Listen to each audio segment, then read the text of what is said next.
Fakta insurance. Bagaimana menentukan uang pertanggungan asuransi jiwa? Nah, untuk menentukan ini ya, coba kita lihat dulu arti kata asuransi jiwa yang diambil dari bahasa Inggris ya. Insurance, insure, assurance, assure, memastikan. Nah, di dalam bahasa Indonesia kita, life insurance diterjemahkan menjadi asuransi jiwa. Nah, jiwa itu kan tidak ada nilainya. Ya, gimana cara kita menghitung jiwa? Nah, inilah ada terjemahan yang kurang tepat. Kalau saya terjemahkan kembali asuransi jiwa akan menjadi soul insurance. Nah, yang lebih tepat untuk life insurance adalah asuransi hidup. Nah, hidup itu apa? Hidup itu kita melakukan kegiatan sehari-hari. Nah, kita melakukan kegiatan sehari-hari itu ya, kita bekerja. Nah, di dalam bekerja kita mendapatkan upah atau di dalam asuransi disebut nilai ekonomi. Nilai ekonomi itu adalah menghitung upah atau pendapatan kita. Ya, dengan upah tersebut kita bawa pulang, kita bisa menghidupin keluarga, ya, memenuhi kehidupan sehari-harinya. Nah, sekarang bagaimana cara kita menghitung uang pertanggungannya? Nah, gampang banget. Kita ngambil contoh. Nah, kali ini kita abaikan dulu future value, ya, faktor pengali yang lain dan sebagainya. Ya, kita perhitungan simple saja. Misalnya Bapak XYZ usia 30 tahun dan dia akan pensiun 55 tahun. Nah, di sini kita ada lihat kurun waktu 25 tahun. Katakan Bapak XYZ itu dia punya pendapatan satu tahunnya itu adalah satu bulannya adalah 10 juta rupiah. Artinya 12 bulan itu satu tahun 120 juta rupiah.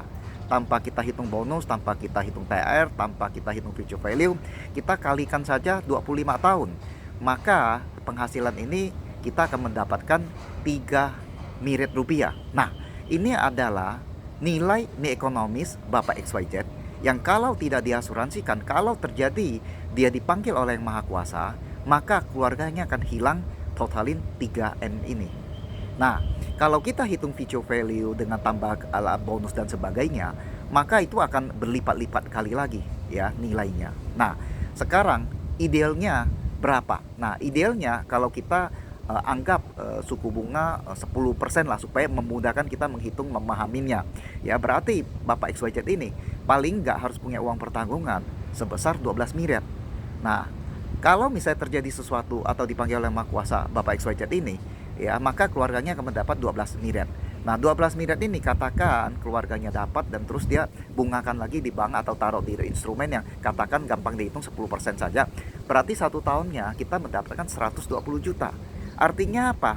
Artinya penghasilan Bapak XYZ yang satu bulan itu 10 juta atau satu tahun 120 juta. Nah, itu akan tergantikan seolah-olah Bapak XYZ tidak ada, tapi keluarganya masih tetap mendapatkan penghasilan per bulannya ya untuk melangsungkan kehidupan dia sehari-hari ya. Nah, ini adalah contoh yang paling gampang kita bagaimana menghitung atau menentukan UP.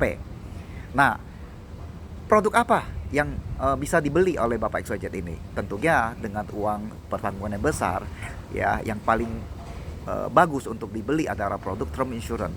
Nah, asuransi murni atau asuransi berjangka ya, itu adalah uang kecil membeli uang besar. Nah, untuk jenis asuransi apa saja, nah nanti saya akan bahas next ya.